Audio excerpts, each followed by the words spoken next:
conversation that black people aren't ready to have? That we cause most of the problems to ourselves. What's the conversation that black people aren't ready to have? HBCUs are just normalizing segregation. 90% of the people are black. Showing like cultural integration in there, so it's still segregated. What's the conversation that black people are not ready to have? White people have every right to wear braids at this point. Because we wear wigs, we be wearing blonde wigs, regular wigs. We want to wear the nice little curly, nice little straight hair. We like, it's no different. What's the conversation that black people are not ready to have? They only have light skins and dark skins. Brown skins is not a thing. What's the conversation that black people are ready to have?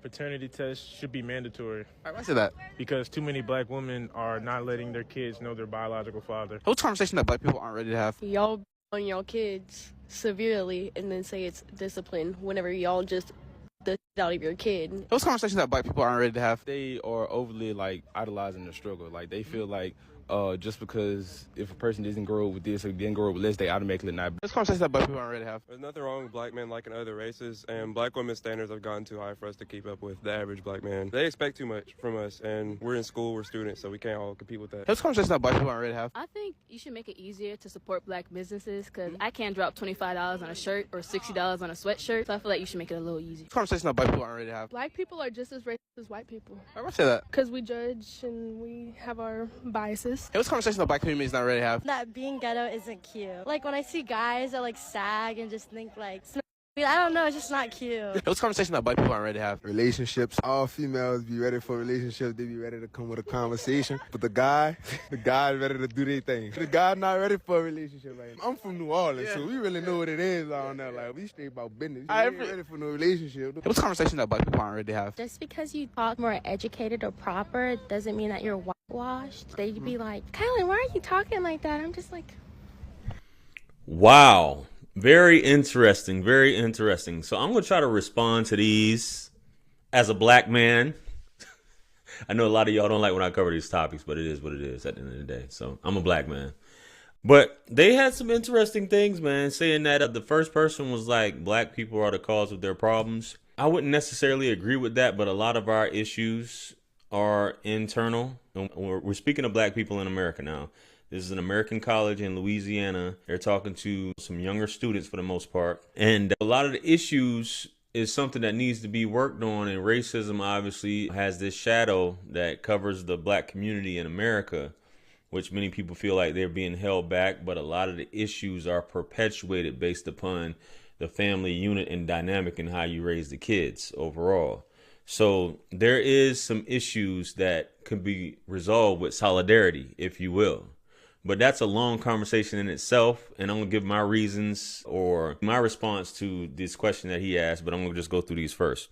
HBCU segregation is just affirmative action, NAACP, and things that historical black colleges and universities were traditionally funded, from my understanding, by white folks. And it was made possible, 90% of it being black people or people of color, but there are, you know, just like primary white institutions, you have these names out there and people support who they want to support. If you want to call it segregation, that's the technical thing. But if anybody's able to join it, it's not really segregation. It's just that many black people or parents, they encourage their children to join, and even as a whole. So that's something in itself. White hairstyles versus black hairstyles. Now that's one in itself, which I think is just delusion. Y'all know how I feel about weaves, wigs, and black women are very critical, which is, it's just crazy to me, but I think it's just an echo chamber.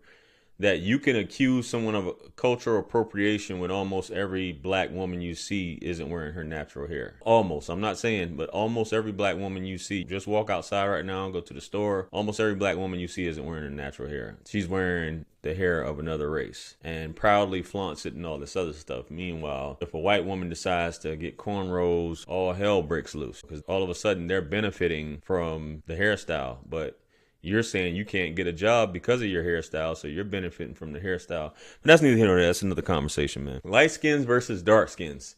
There are no brown skins.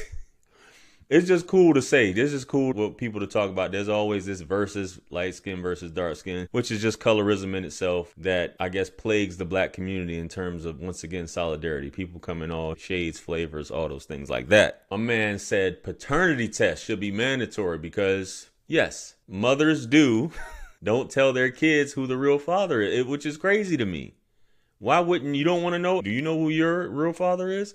I'll never understand that. If your cheeks is getting clapped by multiple guys, come on, man. That's just nasty work. That's messed up, man. That's totally jacked up. Beat their kids and call it discipline. So some people say that goes back to slavery, if you will, even in the islands and here in the States, where it's basically borderline child abuse at the end of the day. And some people just say they got their butt tore up with a switch, stick. I caught it all. A switch, stick, boards, belts, whatever.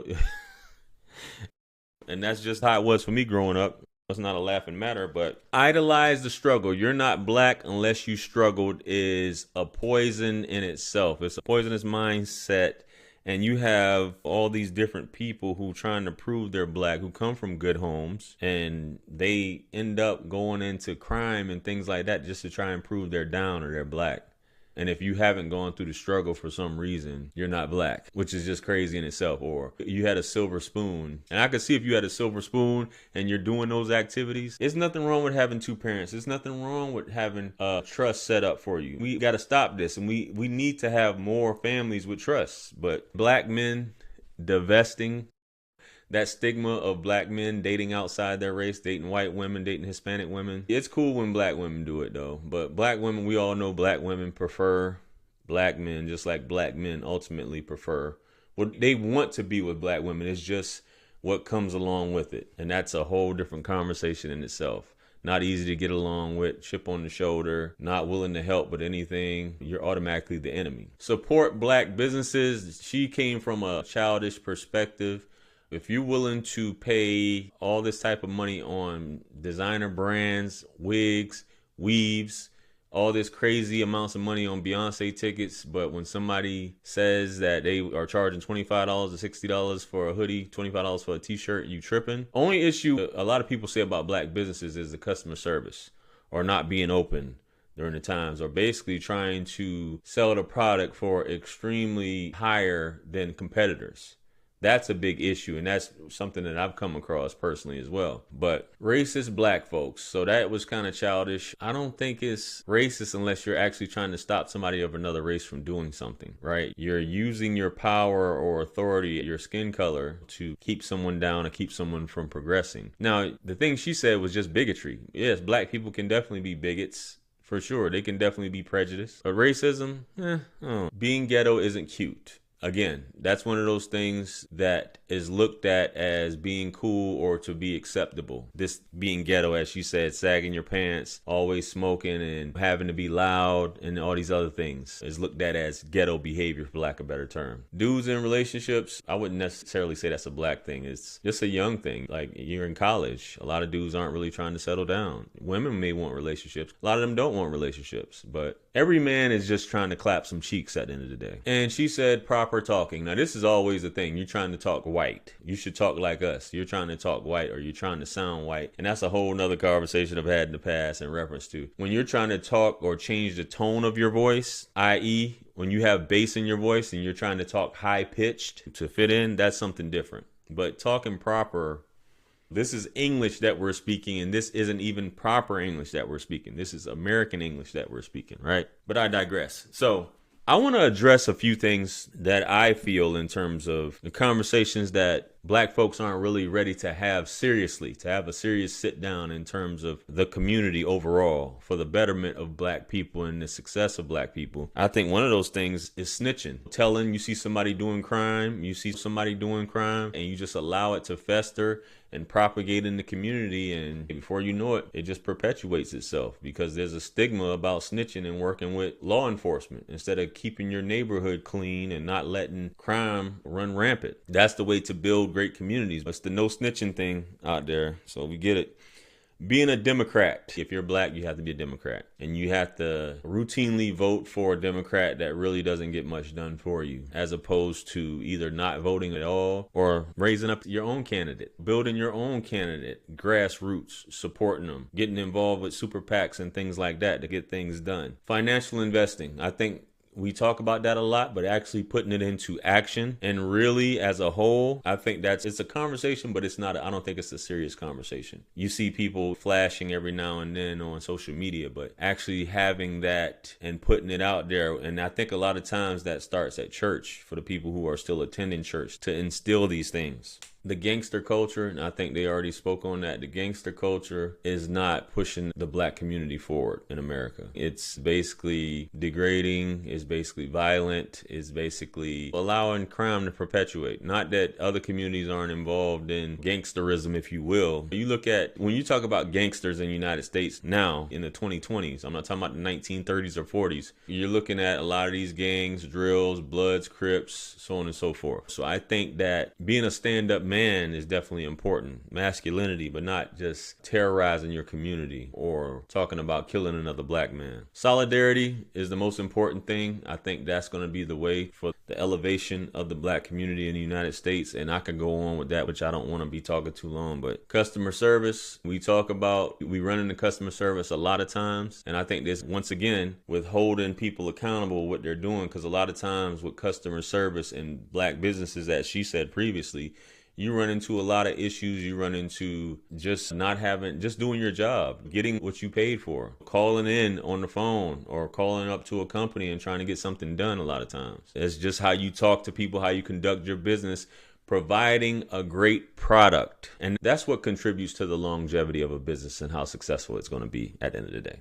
Building actual communities, not being given a community, but building an actual community where it's safe. You are enforcing standards. You are not letting crime run rampant. You are holding people accountable. There is discipline. You are patrolling and policing your own neighborhoods instead of letting the foolishness go on. And creating a space, schools, hospitals, all these other things that Dr. Umar was talking about, but as far as a community goes, you're able to do that. Because you have other people from different backgrounds, they build their own towns and cities and neighborhoods, and they thrive like that. And most of all, discipline. Just discipline, whether that be sexually, financially, whether that be how you conduct yourself as a man and a woman, as an upstanding citizen overall. I think discipline is the most important, which will contribute to the success in the overall elevation of the black community. Just my thoughts. It's not to say that because black people in America are too talented, too much money flows. The black dollar, as they say, circulates, what is it, less than 24 hours? Or is it 12 hours? Something like that. I forgot the conversations. May have changed how quickly, but just my thoughts, guys. Let me know what you guys think. Comment below. Like, share, comment, and subscribe. Much blessings and abundance. Stick around for the next videos. It's going to pop up on the screen below. That's where I'm going to see you guys at. It's your favorite everything. This is Wisdom. Let's run it up to 1 million. Quit playing with me. Peace.